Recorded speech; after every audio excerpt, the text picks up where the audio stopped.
오늘은 요한복음 21장 1절에 14절 본문의 말씀을 통해 생명을 주기 위해 오신 예수님, 생명을 주기 위해 오신 예수님이라는 제목의 말씀으로 함께 살펴볼 때 예수님의 탄생을 축하하는 성탄절 주간을 맞이하여 모든 성도님들이 성탄의 기쁨에 함께 동참하시고 누리시기를 주님 이름으로 축복합니다.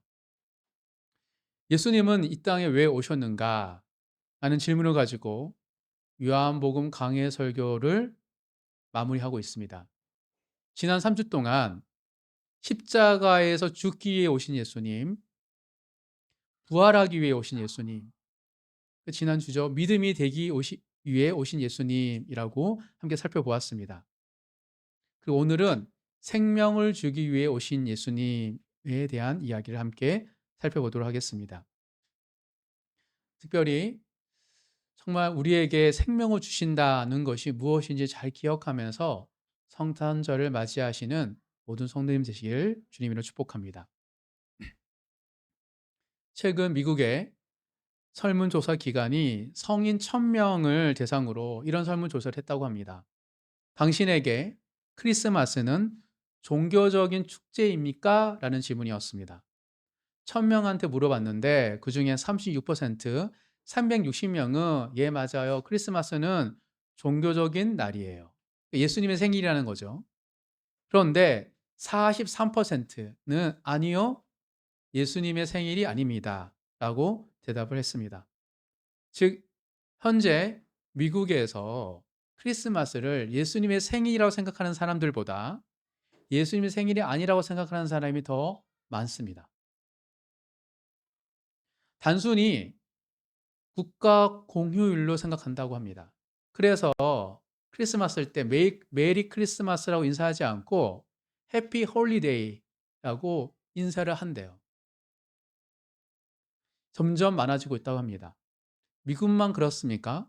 우리나라도 다를 바 없죠. 성탄절을 예수님의 생일이기보다는 산타가 선물을 주는 날로 생각하는 사람들이 너무 많이 있는 것입니다.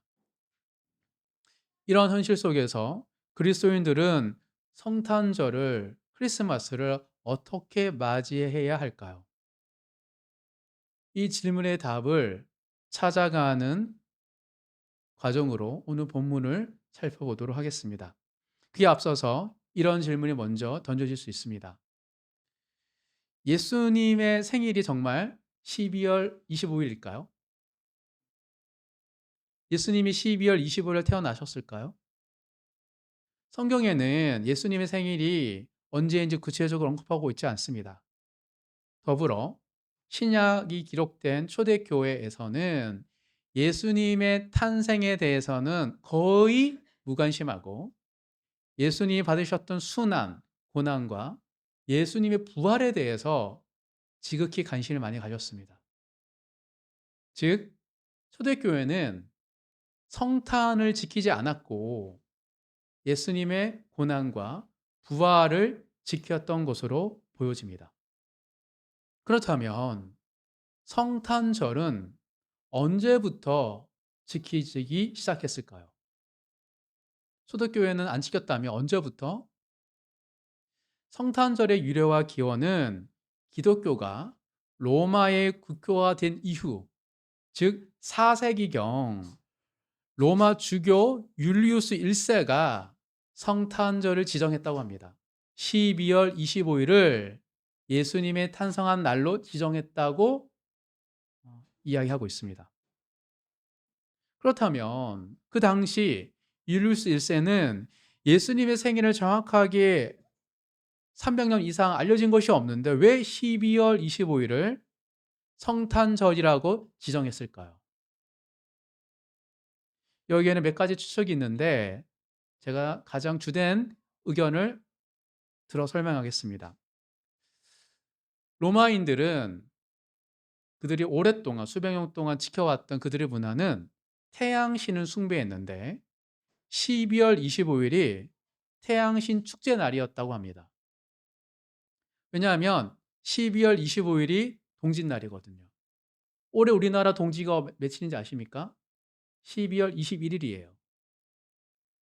왜 동짓날을 그들은 태양신 숭배하는 날로 정했을까요? 동지가 무엇이죠? 밤이 가장 긴 날이에요.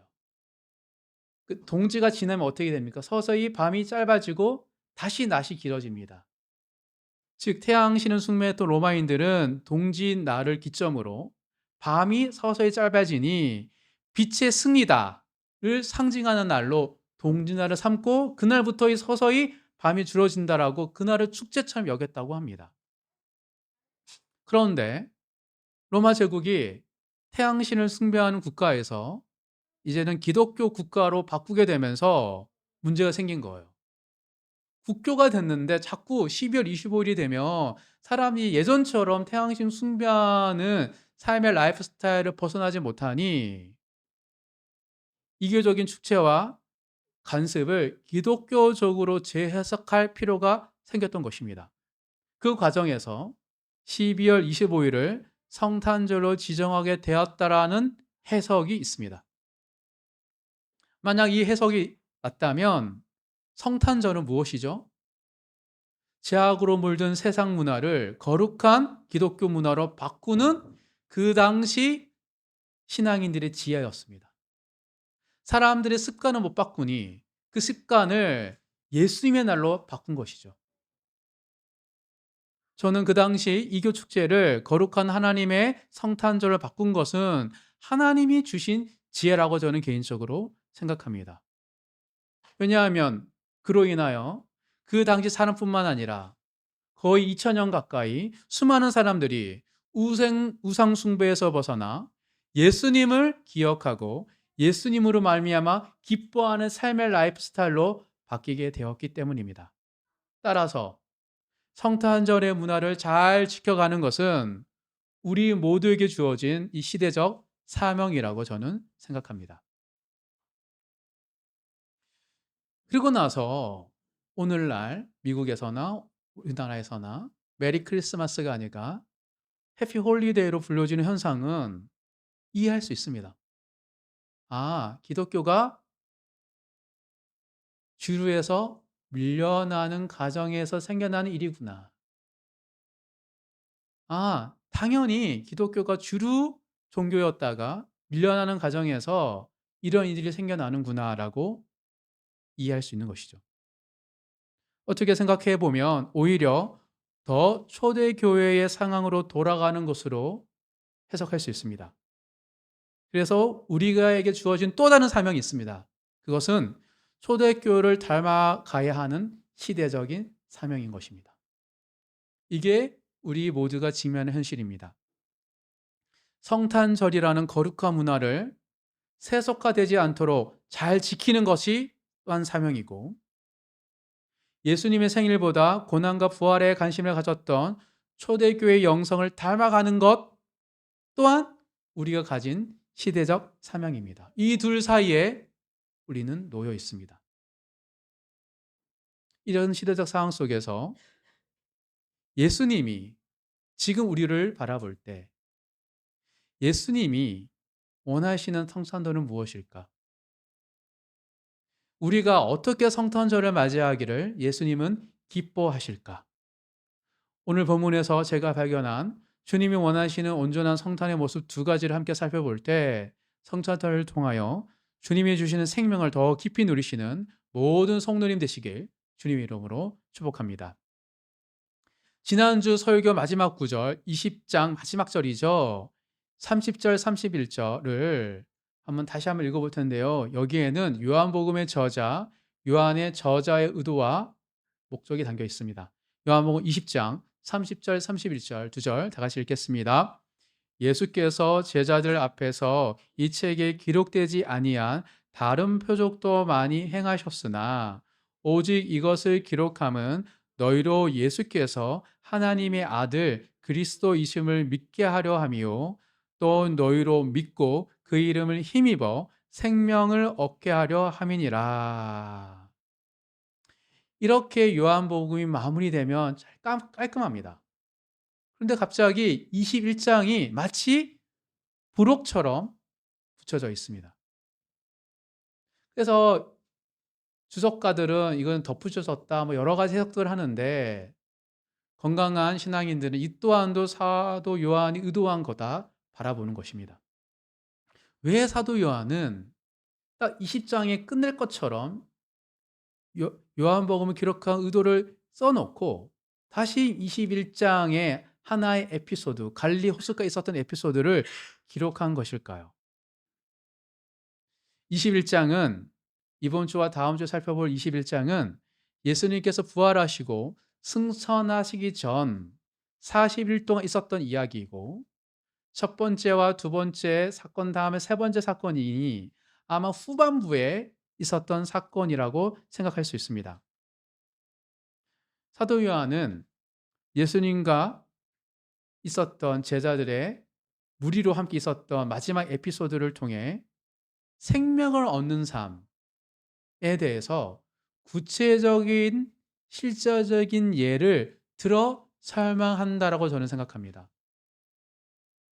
오직 이것을 기록함은 생명을 얻게 하려 함이라 라고 하고 놓고 21장의 한 에피소드를 통하여 생명을 얻는 게 무엇일까에 대해서 그가 경험했던 예수님의 가의 평범하지만 평범하지 않은 에피소드를 통하여 여전히 주님께서 우리의 평범한 삶 속에 찾아오셔서 이렇게 생명을 주신다라고 적용하고 있다라고 생각되어집니다.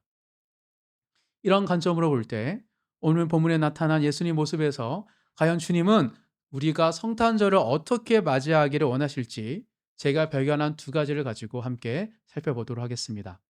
생명을 주기 위해 오신 예수님께서 원하시는 온전한 성탄의 모습은 첫 번째, 첫사랑의 감격이 회복되는 것입니다.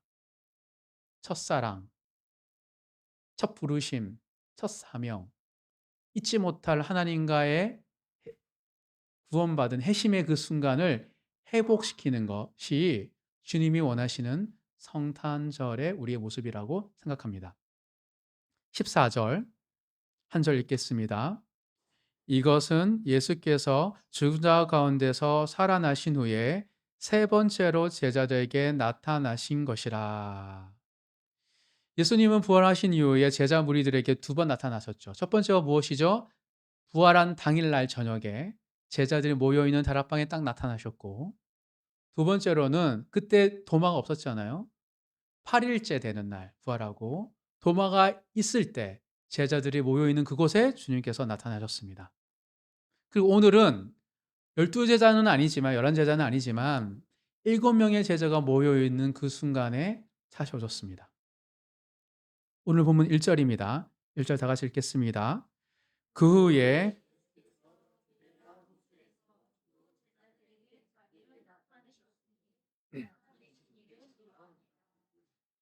요한복음은 갈릴리 호수를 디베라 호수라고 많이 표현합니다.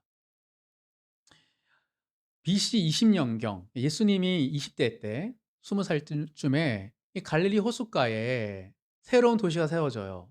그 도시 이름이 디베라입니다. 왜냐하면 그 당시 로마 황제 티베리우스 이름으로 새로운 도시를 세운 겁니다. 그러면서 그 이후로부터 갈릴리 호수가 디베라 호수로 많이 불려지기 시작했습니다. 즉 지금 제자들은 디베라 도시 앞에 있는 호수에 머물렀던 것으로 추측되어집니다. 그렇다면 제자들은 왜 좀 전만 해도 20장까지만 해도 예루살렘에서 있었는데 왜 갑자기 제자 7명은 갈릴리 호수에 있는 것일까요? 거기에 대해서 한번 찾아보도록 하겠습니다. 마태복음 26장 31절. 마태복음 26장 31절.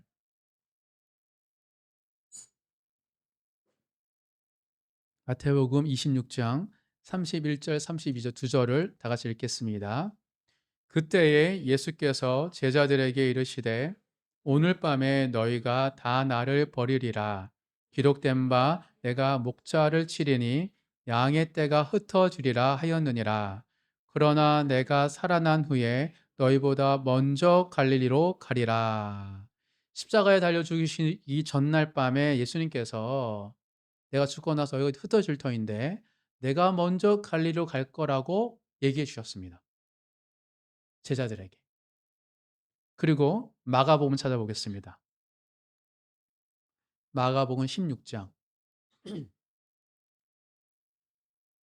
마가복음 16장 5절. 마가복음 16장 5절, 6절, 7절, 8절, 4절을 읽어 보겠습니다. 마가복음 16장 5절, 6절, 7절, 8절입니다. 다 같이 읽겠습니다. 무덤에 들어가서 흰 옷을 입은 한 청년이 우편에 앉은 것을 보고 놀라매 청년이 이르되 놀라지 말라 너희가 십자가에 못 박히신 나사렛 예수를 찾는구나 그가 살아나셨고 여기 계시지 아니하리라 보라 그를 두었던 곳이니라 가서 그의 제자들과 베드로에게 이르기를 예수께서 너희보다 먼저 갈릴리로 가시나니 전에 너희에게 말씀하신 대로 너희가 거기서 배우리라 하라 하는지라 여자들이 몹시 놀라 떨며 나와 무덤에서 도망하고 무서워하여 아무에게 아무 말도 하지 못하더라. 즉 부활의 사건은 당일날 천사들을 목격한 여자들은 너무 놀랬고 그래서 천사가 제자들에게 베드로에게 예수님께서 갈릴리 기다린다는 말을 못 전했던 것처럼 보여요. 한동안. 그러다가 첫날 주님을 만나고 제자들이 8 일째 만난 이후에 연예인들이 또 정신이 들면서 주님을 만나기도 했으니까 예수님께서 갈릴리에 기다린다고 하셨는데 천사가 전하라고 했는데 라 얘기를 했던 것으로 보여집니다. 그리고 나서 8 일째 이후에 제자들이 더 이상 나타나지 않은 예수님에 대해서 의문점을 가지고 예수님을 만나기 위해 갈릴리로 간 것으로 보여집니다. 즉 제자들이 온 것은 예수님을 만나기 위해서예요. 오늘 본문입니다 다시. 오늘 본문 2 절, 2절 다 같이 읽겠습니다. 시몬 베드로와 디모데라 하는 도마와 갈릴리 가나 사람 나다나엘과 세베대의 아들들과 또 다른 제자 둘이 함께 있더니 11명은 아니고 주로 7명이 있었다라고 이야기합니다. 여러 분분할 수 있는데 어떤 7명은 주님이 기다리는 갈릴리로 가자라고 모여 있었습니다. 그런데 예수님이 어떻게 나타나셨죠? 첫째 날, 첫 번째, 두 번째 우리가 모여 있는 다락방이나 집안에 딱 나타나서 짠 하고 그냥 짠 하고 안 나타나시는 거예요. 나름 큰 곳에 이렇게 모여 있었을 텐데. 그러다 보니까 좀 무료하기도 하고 좀 지루하기도 하고 또 한편으로는 하루 이틀이지 부유한 사람들이 아니잖아요. 먹고 살 걱정도 해서 이제 먹을 것을 좀 찾아야 되기도 하고 하는 가정에 베드로가 "나 밤낚시 갈 거야."라고 얘기한 거예요. 3절 다 같이 읽겠습니다. 시몬 베드로가 "나는 물고기 잡으러 가노라." 하니 그들이 "우리도 함께 가겠다." 하고 나가서 배에 올랐으나 그날 밤에 아무것도 잡지 못하였더니 베드로뿐만 아니라 함께 하는 제자들 중에 한 3-4 명은 베테랑 어부들이고 나머지 3 명은 인제 어부지는 하지 않았지만 함께하는 베테랑이 있기 때문에 함께 동참했는데 모두의 마음이 간신히 물고기에 있는 것이 아니라 주님께 있어서 그런지 이상하게 고기가 안 잡힙니다. 정말 물고기를 잡으러 간 것이 아니라 '주님이 기다리는 언제 오지?'라는 마음에 가서 그런지 이상하게 물고기가 잡히지 않았습니다. 저도 개인적으로 낚시를 좋아하지 않는데 어렸을 때 형 따라 한번 중고등학교 때 간 적이 있거든 밤낚시. 근데 막 졸면서 '이런 걸 왜 하나.' 막 그런 진짜 화가 나면서 '난 다시는 안 오겠다.'라는 생각 가운데 그 물고기가 딱 잡히니까 또 재밌더라고요. 사실은 자주 잡히면 재밌는데 이게 몇 시간 기다리고 하루를 기다려야 되는 게 힘든 거지 잡히면 재밌습니다. 따라갔던 많은 제자들은 너무 지루했을 것 같아요. 그리고 오히려 지치고 피곤하기만 하지 않았을까? 밤새도록 잡았으니까 하는 생각이 듭니다. 그런데 힘들게 밤낚시를 하던 제자들에게 예수님께서 드디어 나타나십니다. 마치 예수님께서 이곳에서 이때를 기다리셨던 것처럼 보입니다. 예수님 왜 갈릴리 호숫가에서 낚시하는 제자들을 기다렸었던 것일까요? 왜냐하면 예수님이 첫 번째 제자인 베드로와 야고보, 요한, 안드레를 부를 때 이곳에서 부르셨기 때문입니다. 그래서 다시 그들을 이곳으로 오게 한 것이죠. 우리가 한번 베드로와 요한이 주님의 제자로 콜링 받았을 때 그 장면을 한번 읽어 볼까요? 누가복음입니다. 누가복음 5장.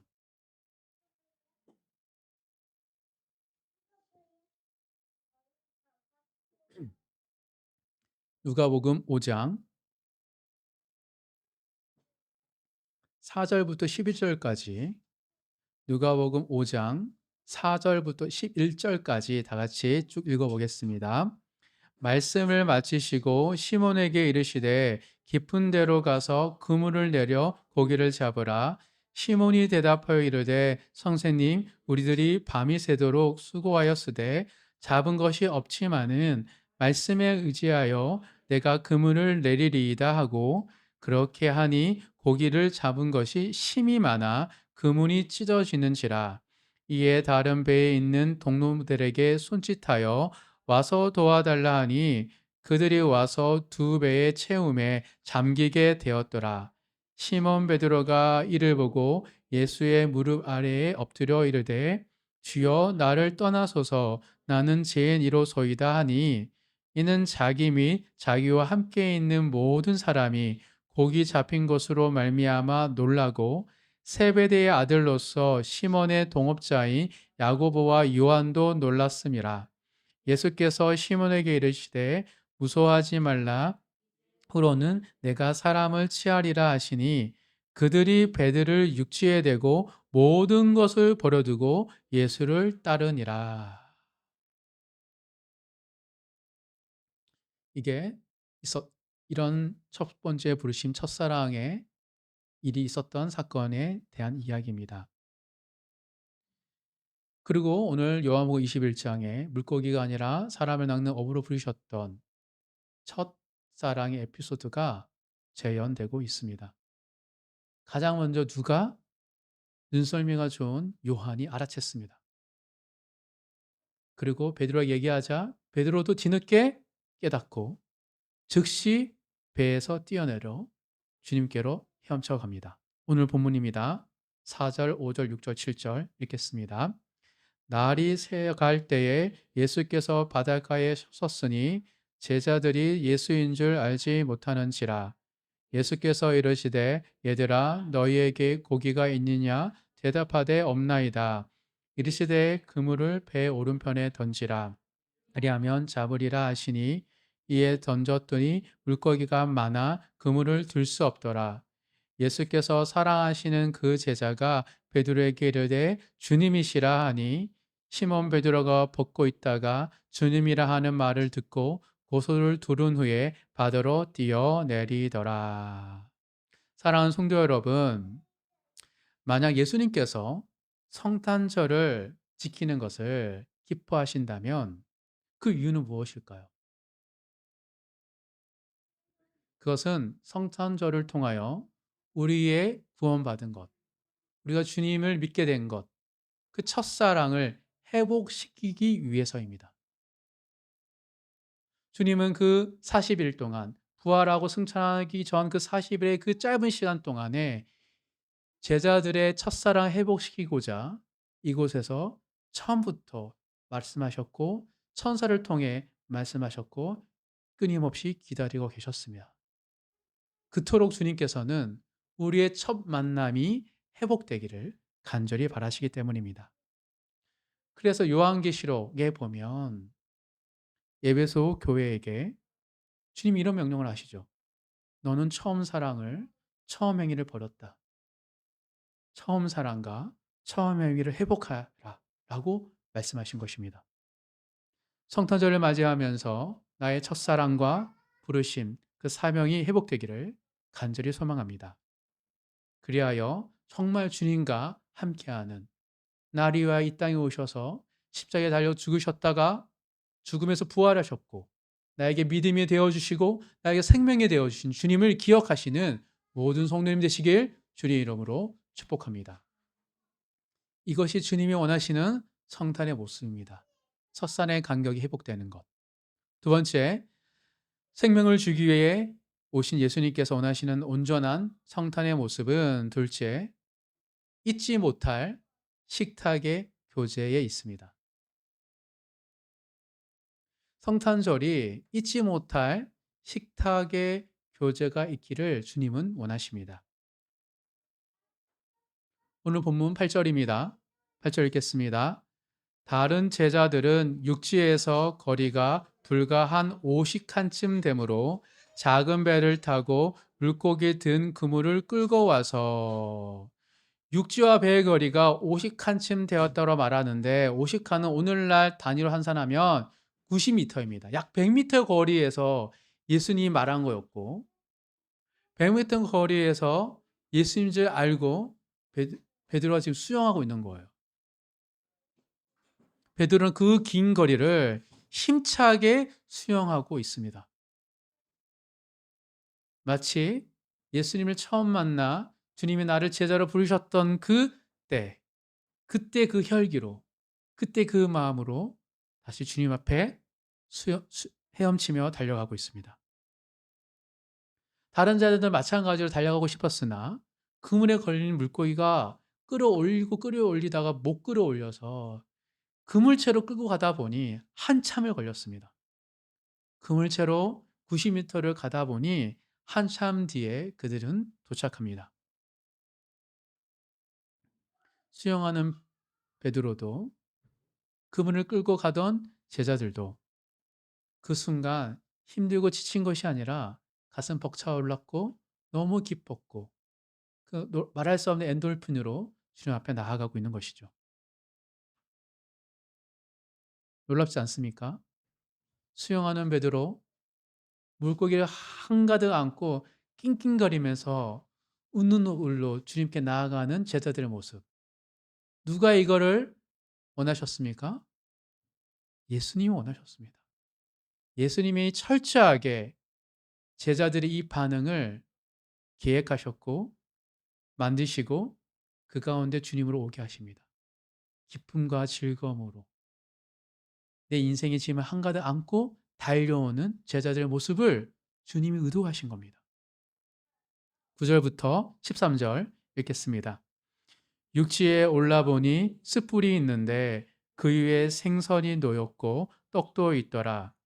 예수께서 이르시되 지금 잡은 생선을 좀 가져오라 하시니 시몬 베드로가 올라가서 그물을 육지에 끌어올리니 가득히 찬 큰 물고기가 153마리라 이같이 많으나 그물이 찢어지지 아니하였더라. 예수께서 이르시되 와서 조반을 먹으라 하시니 제자들이 주님이신 줄 아는 고로 당신이 누구냐 감히 묻는 자가 없더라. 예수께서 가셔서 떡을 가져다가 그들에게 주시고 생선도 그와 같이 하시니라. 베드로가 육지에 올라오고 제자들이 육지에 올라와 보니 예수님께서 숯불을 이미 만들어 놓으셨습니다. 그 숯불을 위에는 예수님이 직접 잡으신 생선이 익어가고 있었습니다. 또한 예수님에게는 생선뿐만 아니라 빵이 있었습니다. 제자들 함께 먹을 수 있는 양의 빵을 주님께서 준비해 놓으신 겁니다. 마치 제자들이 배고플 것을 알고 미리 준비하신 것처럼 조식이 차려져 있었습니다. 그리고 제자들에게 빵을 떼어 주시고 이어서 잘 구워진 생선도 나누어 주십니다. 이 생선으로 제자들의 허기가 채워지지 않을 걸 아신 주님께서는 방금 잡은 생선을 가져오라. 먼저 익은 생선을 먹고 있을 때 제자들이 또 새로운 생선을 구우시고자 가져오라 하시며 숯불에 새로운 생선을 올려놓고 계십니다. 예수님께 직접 요리를 하고 계신 겁니다.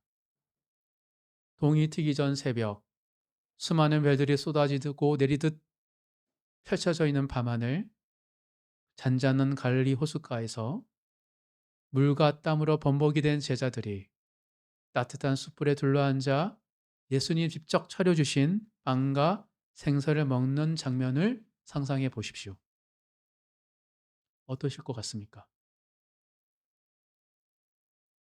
힘겨운 나날을 살아왔던 나를 위하여 지수성찬은 아니지만 떡과 물고기를 친히 구워 주시는 주님의 그 마음 속에 몸은 젖어 있으나 마음은 녹아내리는 제자들이지 않았을까요?